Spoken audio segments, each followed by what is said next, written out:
안녕하세요. 신화로 읽는 심리학 22강을 하겠습니다. 오늘의 주제는 페르세우스입니다. 페르세우스가 메두사를 처치하는 이야기입니다. 먼저 교재를 읽어보겠습니다. 151쪽입니다. 페르세우스는 다나에라는 여인과 하늘의 제왕 제우스 사이에서 태어났다. 다나에의 아버지인 아크리시오스 왕은 장차 태어날 손자가 자신을 죽일 것이라는 예언을 듣고는 딸이 결혼하지 못하도록 가둬버렸다. 하지만 제우스 신이 다나에게 눈독을 들였다. 그는 황금 빗줄기로 가장하여 그녀가 감금된 방으로 들어갔고 이후 페르세우스가 태어났다. 손자가 태어난 사실을 알게 된 아크리시오스는 다나에와 아기를 묶어 나무 상자에 태운 후 바다로 떠내려 보냈다. 그러자 제우스는 순풍을 몰아 모자가 무사히 건너편 바닷가에 이르게 한다. 어느 섬의 다다른 상자는 한 어부에 의해 발견되었다. 섬의 왕은 다나에와 페르세우스를 받아들여 그곳에 살게 해주었다. 페르세우스는 건장하고 용맹스럽게 성장했다. 그의 어머니는 원하지 않는 왕의 구애로 괴롭힘을 당했는데 페르세우스는 어머니를 구하기 위해 왕이 내세운 요구를 들어주기로 했다. 왕이 어머니를 괴롭히지 않고 내버려두는 조건은 페르세우스가 고르곤 중 메두사의 머리를 베어 가져오는 것이었다. 페르세우스는 개인의 영달을 위해서가 아니라 사랑하는 어머니를 위해서 이 위험천만한 과제를 기꺼이 받아들인다. 메두사는 너무나 끔찍한 몰골을 하고 있었는데 누구든 그를 한번 보면 돌로 변해버렸다. 메두사를 처치하기 위해서는 신의 도움이 필요했다. 그의 아버지 제우스는 그가 신의 도움을 받을 수 있도록 선처했다. 지하세계의 왕 하데스는 몸이 보이지 않게 해주는 투구를 내주었고 하늘의 전령 헤르메스는 날개 달린 신발을 주었다. 아테나는 금과 함께 거울처럼 반짝이는 방패를 내주었다. 페르세우스는 이 방패 덕분에 메두사의 얼굴을 직접 보지 않고도 그 머리를 벨 수 있었다. 페르세우스의 영웅적 행위, 페르세우스가 메두사를 처치하게 되는 그 힘은 어디서 나올까요? 바로 사랑하는 어머니를 위해서 괴물 메두사를 처치하게 되죠. 그래서 오늘의 주제는 그 인간의 위대한 힘은 사랑에서 나온다. 이것이 되겠습니다. 그래서 페르세우스의 영웅적 행위, 메두사를 물리치는 그 힘은 바로 어머니에 대한 사랑이었죠. 그래서 인간은 사랑을 할 때는 위대하지만 사랑이 없어지면 허약한 존재예요. 그러니까 한 개인은 너무나 미약하죠. 아무것도 아니죠. 그러나 사랑을 하게 되면 위대한 힘이 나오죠. 그 인간 마음의 구조를 보면 그래요. 인간 마음은 에고가 있죠. 자아가 있는데 이 자아는 의식 구조예요. 이렇게 자아로 살아가면은 이제 위대한 힘이 안 나와요. 나밖에 모르죠. 근데 우리 안에는 그 참나가 있어요. 셀프. 그래서 영혼 참나가 있어서 이 셀프가 깨어나면 이제 큰 나가 돼요. 큰 나가 되면은 나의 이익보다는 큰 전체 사회를 위한 행위를 하게 되죠. 그래서 인간은 그 셀프가 깨어나야지 영웅이 돼요. 그 생텍쥐페리 소설에 인간의 대지가 있죠. 그 인간의 대지에 나오는 이야기를 해드릴게요. 인간의 대지에서 주인공 비행사 기요메가 안데스 산맥을 횡단하다가 그 행방불명이 돼요. 그래서 이 기요메가 이제 혼자 남게 되죠. 그 기요메의 톡백을 들어보죠. 눈 속에서는 자기의 생명을 구해야겠다는 생각이 점점 희미해져 이틀, 사흘, 나흘을 쉬지 않고 걷다 보면 오직 잠생각밖에 안 나. 나는 정말 자고 싶었어. 미칠 것 같이. 바로 이렇게 혼자가 되면 이렇게 약해져요. 육체가 약해지니까 마음도 약해지고 그래서 혼자는 아무것도 안 해요. 그때 기요메에게 누가 생각났어요? 아내가 생각났어요. 나는 생각했어. 내 아내를 아내가 만일 지금까지 내가 살아있다고 믿는다면 이렇게 주위 사람들에게 말하고 있겠지. 남편은 지금 걷고 있어요. 틀림없어요. 나는 믿어요. 남편은 지금 걷고 있을 거예요. 라고. 아내뿐만이 아니야. 내 동료들도 이 순간 기욤에는 걷고 있어. 그는 걷고 있어. 라고 믿고 있을 거야. 모두는 내가 걷고 있다고 믿고 있다. 그런데 내가 걷지 않는다면 나는 비겁한 놈이다. 바로 이랬죠. 그러니까 나 자신만을 위할 때는 어때요? 약해지면 쓰러져서 죽어버리죠, 인간은. 그런데 그 사랑하는 아내가 생각났어요. 그래서 아내를 위해서 이제 걷게 돼요. 이때 그 보험 때문에 이제 걷게 된다고 나오죠. 그 자기가 행방불명되면 보험금을 못 할 수 있죠, 아내가. 그래서 보험금을 타개하기 위해서 많은 사람이 버는 데서 이제 죽으려고 그래요. 시체가 발견돼야지 사망보험을 받으니까요. 그러니까 이 가장 절체절명의 순간에도 우리는 어때요? 남에 대한 사랑을 하는 게 인간이죠. 나밖에, 그래서 인간은 타고나기를 남을 사랑하는 존재예요. 공감이 있죠. 그래서 인간은 본성상 남을 사랑해야 돼요. 인의의지가 있고 진선미가 있어요. 그래서 이 사랑을 할 때 영웅이 돼요. 그래서 영웅이 되는 과정은 나밖에 모르던 인간이 그죠? 고향을 떠나서 방랑하면서 사랑을 알게 되죠. 그래서 돌아와서 나라를 위해서 또 가문을 위해서 조국을 위해서 이렇게 살게 돼요. 그게 영웅이죠. 눈 속에서는 자기의 생명을 구해야겠다는 생각이 점점 희미해져. 이틀, 사흘, 나흘을 쉬지 않고 걷다 보면 오직 잠생각밖에 안 나. 나는 정말 자고 싶어서 미칠 것 같지. 이게 인간이에요. 우리는 살아가면서 이런 걸 다 겪죠. 혼자 되면 이렇게 다 겪어요. 그때 이제 아내가 생나면서 이제 인간이 어때요? 강해져요. 그래서 인간은 의식에서는 약한데 무의식의 힘이 올라올 때 이제 강해지죠. 그래서 한 개인일 때는 절망에 이르지만은 사랑에 이를 때는 절망에서 어때요? 더 큰 힘이 나와요. 바닥을 치고 날아오른 그 날개 치고 올라오는 힘이 인간에게 있죠. 그래서 이 책 제목이 인간의 대지예요. 왜인가 하면은 인간은 대지를 품고 있는 거예요. 인간은 땅에 살잖아요. 이 땅을 다 품고 있는 게 인간이라는 거죠.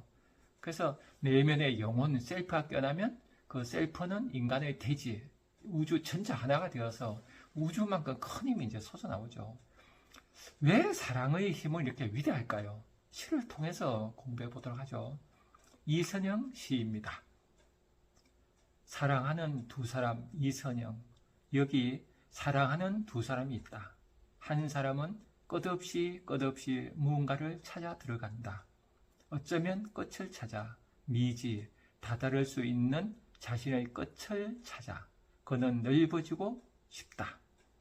그를 갈 수 있는 만큼의 끝에 이르게 하는 것, 그것이 그의 사랑이다. 사랑이 그의 말뚝을 한층 멀리까지 옮겨 놓는다. 한 사람은 끝없이 자기를 바닥으로 몰아간다. 더 이상 가라앉지 않을 때까지. 그녀는 대기 중으로 그녀의 전부를 흩어놓고 싶다. 아무것도 남지 않은 껍데기의 공허를 맛보고 싶다. 사랑이 그녀를 밑바닥에 이르게 한다. 그녀의 텅 빈 육체 안엔 이제까지 그녀가 아닌 다른 영혼이 심어진다. 멋있죠? 이 시인은 그때요. 나를 넘어선 우주의 통찰력이 있죠. 그래서 착 보면 아는 그 힘이 있어요. 그래서 이선영 시인이 바로 이 사랑한 두 사람이 갖는 한없이 깊어지고 하늘씩 넓어지는, 이래서 우주만큼 넓어서 바로 뭐예요? 다른 영혼이 뭐예요? 바로 나의 진짜 영혼이죠. 지금 나밖에 모르던 인간에게서 큰 영혼이 우주 같은 영혼이 심어져요. 그게 이제 진짜 나죠. 그래서 그를 갈 수 있는 만큼의 끝에 이르게 하는 것, 그것이 그의 사랑이다. 이렇게 사랑의 위대하죠. 그래서 인간이 태어나서 사랑을 모르고 살면은 진짜 인생을 모르고 사는 거죠. 사랑이 그녀를 밑바닥에 이르게 한다. 그녀의 텅 빈 육체 안엔 이제까지 그녀가 아닌 다른 영혼이 심어진다. 그래서 작은 나에서 큰 나가 대하는 게 이게 사랑이죠. 그래서 인간 세상에 가장 위대한 게 이제 사랑이죠. 인간은 더불어 살게 태어나서 그래요. 그래서 나밖에 모르고 사는 건 인간의 본성에 맞지 않죠. 그래서 외롭고 허무하고 쓸쓸하고 정신 질환이 오고 그래요. 그래서 따라서 현대인은 어때요? 핵개인이라는 책이 있더라고요, 서점에. 그래서 인간은 핵개인이 된 거예요. 핵 가지고 해서 핵개인.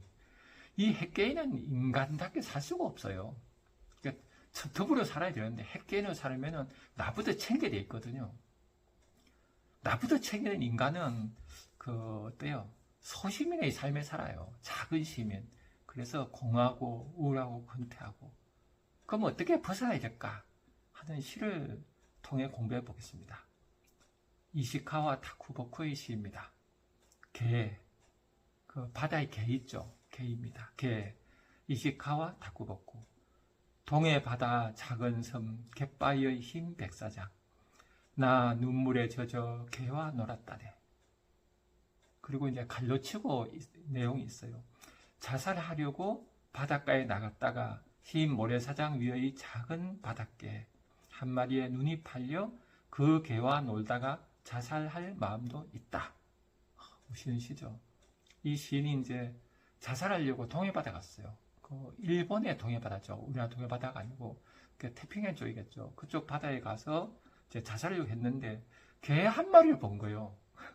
개 한 마리를 보는 순간 뭘 바뀌었어요? 개를 통해서 우주를 봤죠. 신을 보게 됐겠죠. 그러면서 개와 놀다가 자살할 마음이 있는 사랑이 깨어난 거죠.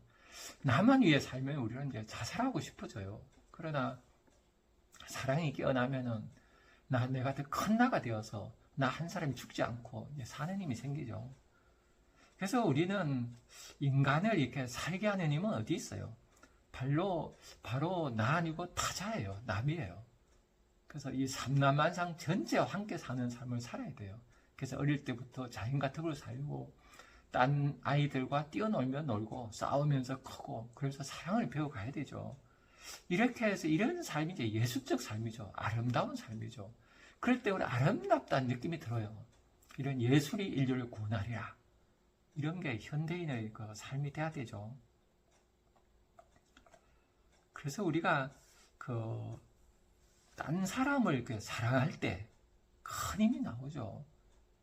그래서 우리가 개와 놀았다네. 저는 이럴 때 이제 개하고 놀았던 건 개하고 이제 몰입이 됐잖아요. 이거는 우리가 자꾸 연습해 볼 수 있다 봐요. 길을 가다가 우리가 어때요? 어떤 거를 이제 보게 될 때 길 가다가 나무 한 그루를 봤어요. 그러면 나무를 보고 있으면 어떨까요? 처음에 나무를 보면은 내가 나무를 봐요. 그러면 누가 높아요? 내가 높죠. 내가 저건 나무야 하면서 어떤 도구를 나를 위한 도구로 보게 돼요. 인간의 모든 언어는 어때요? 인간 중심의 언어예요. 그래서 나 중심을 생각하고 모두 약탈하려고 그래요. 나무를 그죠? 내 지배 아래 두려고 그래요. 그럼 나하고 나무하고 아무 관계 없어요. 나는 그냥 쓸쓸해요.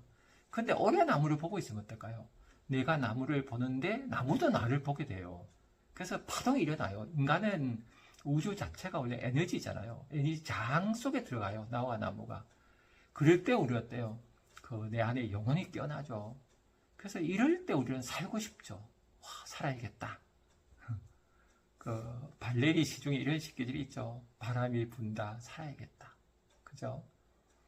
바람이 불어요. 그래서 나하고 파동이 일어나요. 난 컸다가 돼요.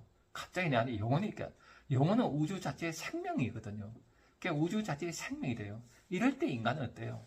참 위대하게 되죠. 그래서 우리는 이제 살아갈 때 항상 타자, 남을 만나야 돼요. 그래서 우주 자체가 다 남을 만나서 이루어지거든요. 그죠? 물도 H2O가 만나고 또 물이 나무와 만나서 물이 나무가 자라게 하고 햇빛이 비쳐서 햇빛하고 나무하고 만나서 생명의 에너지가 또 나오고 물이 올라오고 그러잖아요. 모든 것은 만남으로 이루어져요. 이거를 이제 델레즈 철학으로 보면은 접속하라, 창조하라가 되겠죠.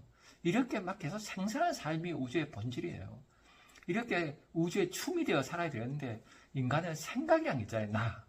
나라는 생각이 있어서 내가 따로 존재하는 것 같아요. 핵계는 존재하는 것 같아요. 나밖에 없는 것 같아요. 그래서 나를 위해 자꾸 살아요. 그 나를 위해 사는 거는 그거는 허구죠. 허상이에요. 나라는 거는. 남하고 더불어 사는 게 이게 인간인데 더불어 끊어버리고 나만 살겠다고 하는 거. 이게 이제 현대사회의 특징이잖아요. 왜 그런가 하면 현대사회는 그 돈을 최고 중시하는 자본주의잖아요. 신자유주의. 이런 사회에서는 인간을 돈밖에 모르게 만들어요. 그러다 보니까 나밖에 모르는 인간이 돼요. 그래서 인간이 이렇게 인간을 잃어버리죠. 그래서 우리는 이제 남과 더불어 살아야 되는 그런 실험을 읽어보죠.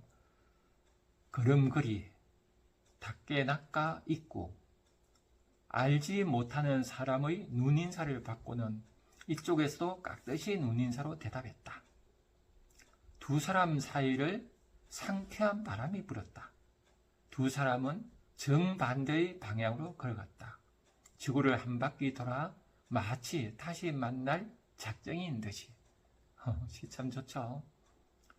그러니까 우리가 길 가다 모르는 사람하고 인사했어요. 그냥 그것만 보면 아무것도 아니에요. 그럼 그 인사를 통해서 나와 너가 만나요. 그래서 마중물이죠. 그가 나의 마중물이 되어서 내 안에 영혼을 솟아오르게 만들어요. 그래서 어떻게 돼요? 두 사람 사이를 상쾌한 바람이 불어요. 그죠? 하나로 이렇게 연결된 에너지 장이 만들어져요. 그래서 정반대로 그러하지만 지구는 둥그니까 그죠? 한 바퀴 돌아서 다시 만날 작정인 듯이. 참 좋죠. 그래서 사람은 끝까지 사람을 사랑해야지 인간답게 돼요. 이게 인간의 그 존재의 조건이죠. 근데 이제 그 물질 우선하는 물씬 시대인 물질을 신으로 보는 우리 시대는 사람을 이렇게 물질로 보니까 우리 다 살기에 팍팍하죠. 그래서 우리가 이제 행복하려면 어때요? 사람과의 관계, 사랑을 잃어버리지 말아야 돼요. 근데 이게 이제 사랑을 자꾸 왜 자꾸 잃어버리는가 하면은 몸이에요. 우리 몸이 이제 에토스, 삶의 태도가 에토스잖아요. 몸에 젖어 있는 거예요. 스피노자가 쓴 에티카, 윤리학이죠. 인간의 윤리라는 것은 내 몸의 에토스에서 나왔어요. 그래서 에토스가 에티카, 이게 어원이 에토스라 그래요. 윤리. 그래서 인간이 살아가는 방식은 어떻게 살 것인가? 윤리잖아요. 어떻게 살 것인가? 내 안에 삶의 태도의 문제예요. 그래서 남과 더불어 사는 그런 몸이 돼야지 우리가 되죠.